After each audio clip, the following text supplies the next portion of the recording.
İran güclü bir dövlətdir, İran qüdrətli bir dövlətdir, onu heç kim məğlub edə bilməz. İranın böyük hərbi resursları var, ona heç kim bata bilməz və bununla da bu təbliğat bəlkə də deyərdim, müəyyən qədər haradasa öz işinə yarayıb. Kimlərsə bu euforiya qaplanlar arasında kimlərsə olub, indi də var.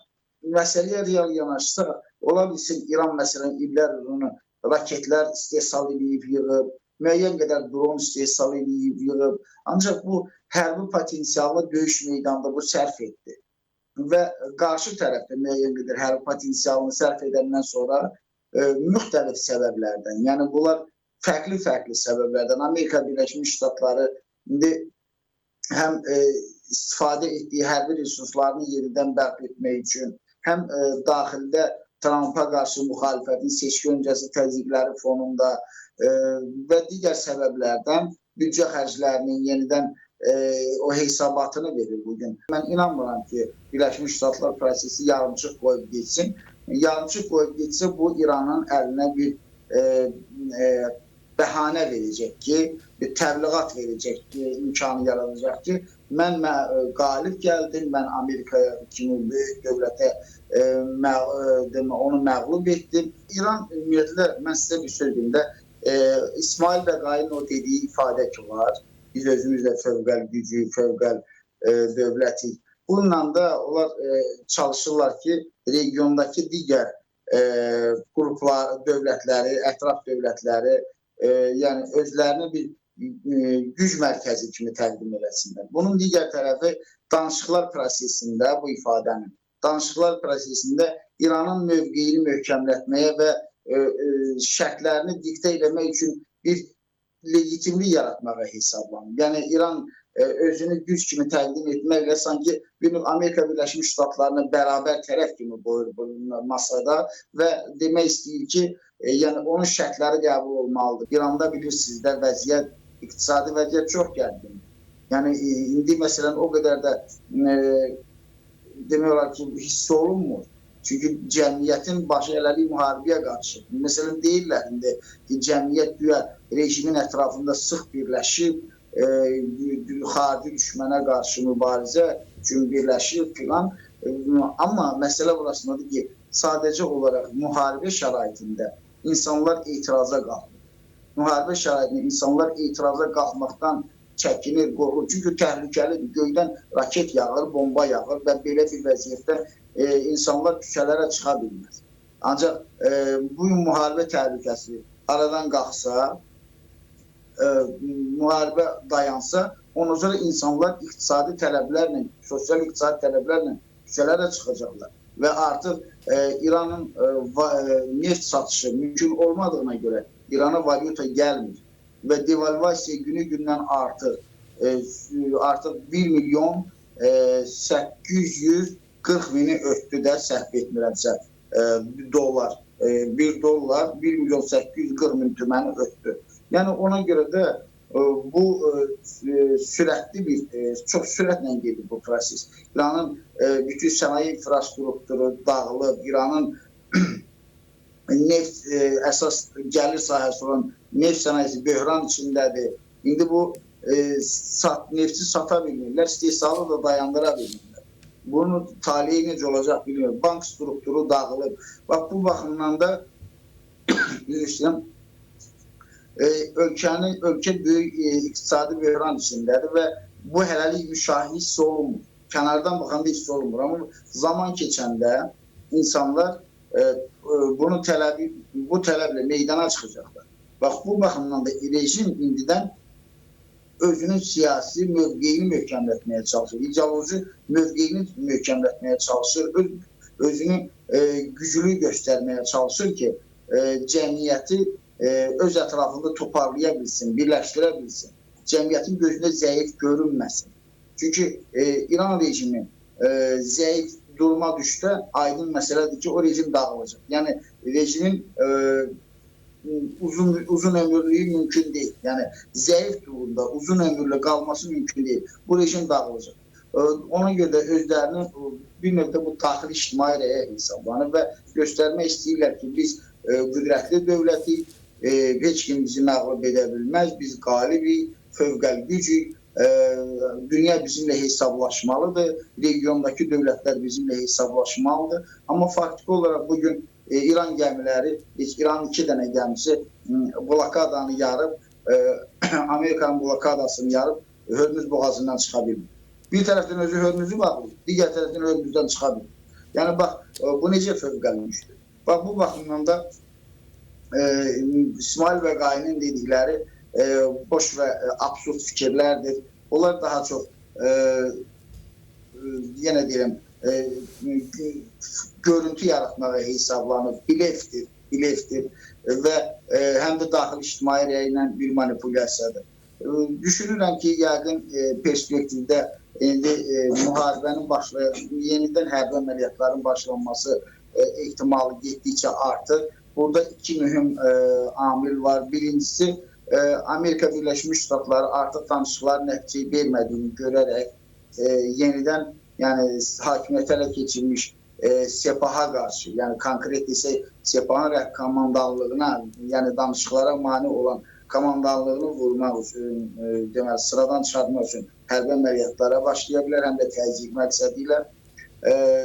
Digər tərəfdən də həm də Amerika Birləşmiş Ştatları o müharibə səlahiyyətləri haqqında qanunda nəzərdə tutulan 60 gün müddət başa çatır. İndi onu yenidən əsaslandırmalıdır. Çünki burada həmin qanunda da qanunla konstitusiya arasında biraz boşluq var. Çünki orada bunu demokratlar da deyirlər ki, yəni orada ateşkəs ifadəsi yoxdur müharibə səlahiyyətləri haqqında qanunda. Bu da ziddiyyət yaradır konstitusiya ilə. Ona görə bu qanun özü konstitusiyaya ziddir. Bu baxımdan da amma Birləşmiş Ştatlar isə bölgədə ateşkəs elan edir. Yəni bax, bu ziddiyyəti aradan qaldırmaq üçün yenidən mövqeyini əsaslandırmalıdır Konqresə müraciətlə və bundan sonra Konqresin icazəsi əsasında yəqin ki, ola bilər ki, Prezident Trump yenidən hərbi əməliyyatlara start versin. Digər ikinci amil isə Amerika Birləşmiş Ştatları düşünür ki, bu əməliyyatları dayandırsa belə İsrail dayanmayacaq. Çünki İsraili təhdid edən, İsrailin təhlükəsizliyinə problem yaradan səbəblər qalmaqdadır. Bu ilk növbədə İranın nüvə proqramıdır, bu İranın raket proqramıdır və üçüncü amil isə İsraildə qarşıdan gələn seçkilərdir, parlament seçkiləri və müxalifətin əsas namizədləri olan sabiq baş nazirlər Ehud Naftali Bennett və Yair Lapid vahid bir partiyada birləşdilər və Together İngilizcə birlik və ya birlikdə partiyasını yaratdılar və İsrail tarixində bu iki şəxs yeganə, bu iki siyasi lider yeganə şəxslərdir ki, siyasətçidir ki, daim bu 4 dəfə birləşirlər və 4 dəfə də bunların koalisiyası qələbə çalıb seçkilərdə. Ona görə də özlərinin bütün mövqeylərini, baxışlarını kənara qoyub birləşə bilirlər. Yəni, bunların birləşməyi Netanyahunun hakimiyyəti üçün problem yaradır. Bax, Netanyahu isə cəmiyyəti öz ətrafında səfərbər eləmək üçün məcburdur müharibəyə getsin. Həm də onlar müxalifət Netanyahunu ittiham edir ki, sən heç nəyə nail ola bilmədin. Nə Hizbullahı tam məğlub eləyə bildin, nə İranı məğlub eləyə bildin, nə deməli Həması tam məğlub eləyə bildin. Bizə qarşı təhdidlər qalır. Netanyahu isə bu təhdidi aradan qaldırmaq və cəmiyyəti də öz ətrafında səfərbər etmək üçün məcburdur ki, İrana qarşı müharibəyə başlasın. İrana qarşı müharibəyə başlasa Birləşmiş Ştatlar da məcburdur ki, bu əməliyyatlara qoşulsun. Ona görə də müharibənin davam etməsi ehtimalı daha çoxdur və bu halda İran özünün o fövqəl gücünü nə qədər göstərə biləcək, nə qədər bunun qarşısına ola biləcək, biz baxacaq yerində hələ demək sözdə çox deyirlər. Amma bugün deməli Xaricilər Naziri Abbas Ərəqçinin Çinə səfəri də göstərir ki, onlar dəstək axtarışındadır. Deməli, beynəlxalq güclərin dəstəyindən istifadə edib Birləşmiş Ştatları çəkindirmək istəyirlər. Əvvəl Putinin yanına getdi, müəyyən xahişlər etdi, hətta Rusiyanı istədilər vasitəçi kimi, yəni danışıqları Rusiyanın vasitəsindən aparsınlar, dəyişsinlər, İslamabaddan Moskvaya dəyişsinlər, bu alınmadı. Buna Putin özü də müəyyən qədər Trampla danışdı və öz təkliflərini verdi, çalışdı ki, göndərsin, amma o da dedi ki, sən get Ukrayna məsələsinin həlli ilə məşğul da, yəni qarışmır bu işə.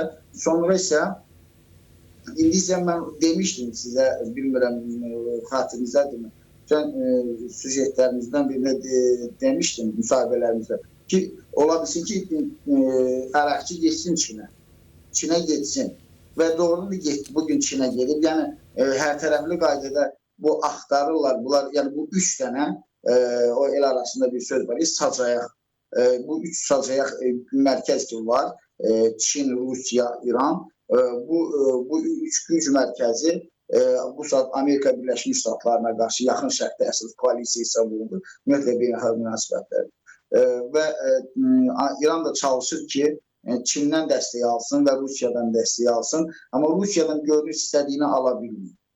Ona görə də Çinə səfər edib, bu baxımdan da əsas burada siyasi oyuncu güc mərkəzi Çindir. Rusiya hətta burada ikinci dərəcəli hesab edirəm və İranın burada özünü güc mərkəzi kimi göstərməyi o qədər də inandırıcı görünmür. Yəqin ki, indi artıq may ayının bugün deməli, bugün may ayının 5-idir və ayı 10 gündən sonra Trump'ın Çinə səfəri gözlənilir və orada bir çox mətləblərə aydınlıq gətiriləcək. Ola bilsin ki, atəşkəs həmin səfərə qədər davam etsin və orada Trump'la deməli, Çin prezidentinin danışıqlarında müzakirə olunacaq məsələlərdən və əldə olunacaq nəticələrdən asılı olaraq proseslər istiqamətini dəyişə bilər. Yəni, əgər müəyyən razılıqlara gələ bilsə, Amerika Birləşmiş Ştatları bəlkə də müəyyən şərtlər daxilində geri çəkilə bilər, əməliyyatları dayandıra bilər, ancaq bunu İsrailin reaksiyası necə olacaq? Digər tərəfdən də, əgər razı olmasalar, görünür, Amerika Birləşmiş Ştatları təzyiq üsuluna əl ataraq müharibəni daha sərt formada davam etdirməli olacaq.